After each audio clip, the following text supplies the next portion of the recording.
Hey everyone, this is us on Ross Kingdom Kennel Club और ये हम अपनी सारी एक्टिविटीज़ के बाद अब वाइंड अप करते हुए कामों को ख़त्म करते हुए पैकिंग कर रहे हैं। और ये हमारे अंकल प्रिटेंडिंग टू बी पेंडू और ये चिया निकल रहा है, ये पर्पल पत्थर this is chia field.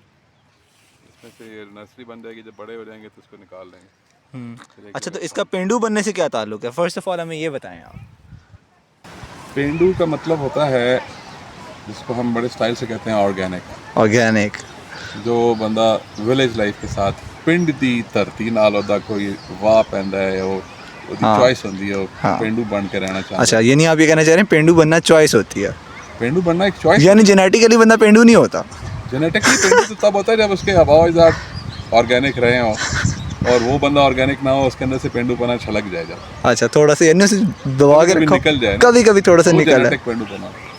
Otherwise तो बाय चॉइस आपको ये लाइफ जो है वो रखनी होती है। तो आप कैसे अपने अंदर के जो है पेंडू को उजागर करते हैं डेली यहाँ पे आके? हमें थोड़ा सा बताएंगे, हमें ये क्या आप यहाँ पे कर क्या रहे हैं हमारे साथ? अगर आप थोड़ा सा ताबुन फरमाएं। मैं ताबुन आपको फरमाऊंगा। देखिए, वो जैसे आपने कहा ना जेनेटिक्स, हाँ, वो जेनेटिक्स कभी कभी बोल जाती थी जब हम पढ़ते थे या काम करते थे। तो अंदर से एक होता था, यार ये क्या, हम कॉन्क्रीट जंगल्स में रह रहे हैं, खुडों में रह रहे हैं, गारों में रह रहे हैं। बाहर जाते थे, हवा लेते थे तो मज़ा आता था, जंगल जाते थे शिकार करते हुए मज़ा आता था। फिर वो इशारा काफ़ी होता है अक्लमंद के लिए। तो अक्लमंद होने का जोम तो था, वो जोम जो था अक्लमंद होने का, उसने फिर कहा कि मजीद पेंडू बन जाए, गैरत करो। तो अंदर से एक आवाज़ आ रही है तो उसको सुनो, आमीन कहो, आमीन कहो।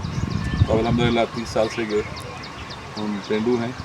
अच्छा, और ये लाइफस्टाइल आप देख लें, कमाल है। क्या हमारे पास कुछ हमारी हर्ब्स भी लगी हुई हैं जो हम हर्बल क्लिनिक के लिए प्रिपेयर करते हैं, प्रोसेस करते हैं। कुछ हमारी वेजिटेबल्स लगी हुई हैं, कुछ ऐसी नादिर। अच्छा, वो ये आपके पीछे क्या है, ये जो आप ये जी रॉकेट सैलड आपने सुना होगा, जिसको हम लोकल ज़बान के अंदर तारा मीरा या जमा कहते हैं। जी जी, ये जो आपको पेल फ्लावर्स नज़र आ रहे हैं, ये बेसिकली वो है रॉकेट सैलड के। अब सीड्स तैयार हो रहे हैं। इसके आगे हमने चना लगाया हुआ है। चना भी काफ़ी अच्छा हो गया है, ग्रेन मोटा काले वाला। हाँ जी। और उसके पीछे सरसों है, वो कल इंशाल्लाह काट लेंगे, उसकी फलियाँ तैयार हैं। तो दैट्स इट। और इस साइड के ऊपर, लेफ्ट साइड के ऊपर आप देखें, वो हमारी किचन गार्डन की वेजिटेबल्स हैं। इसके अंदर से हम कुछ काट कूट के आज आपके सामने एक कंधे पे डाल के लेके जा रहे हैं। तो ये भी आपके कंधे पे क्या है?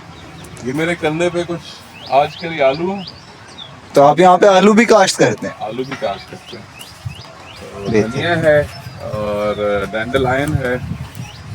डैंडलायन को ककरौंदा भी कहते हैं। ये डायलिसिस के लिए बहुत अच्छे, डायलिसिस पेशेंट्स के लिए बहुत अच्छा होता है, कि डिले कर देता है डायलिसिस प्रोसेस के अंदर, गैप आ जाता है। और किडनी के लिए अच्छा है, इसका पीएच स्ट्रक्चर बहुत अच्छा है, अल्कलाइन होता है, और बहुत और दूसरी चीज़ें हैं जिनमें काफ़ी बेहतरी है। एंटी एजिंग है, स्किन अच्छी रहती है।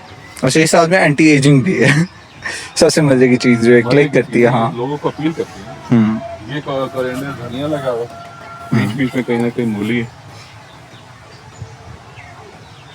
बहुत सी चीज़ें हम नहीं निकालते खामाखा, वो एक दूसरे को सपोर्ट कर रही होती। किनारों के ऊपर मटर लगा हुआ है जो खुद ब खुद ऊपर चढ़ जाता है, वो बिल्कुल एंड के ऊपर भी मटर है, पीस। ये है जनाब। तो बाय बाय फ्रॉम द, अच्छा, तो from a pendu to a pendu. Okay, Allah.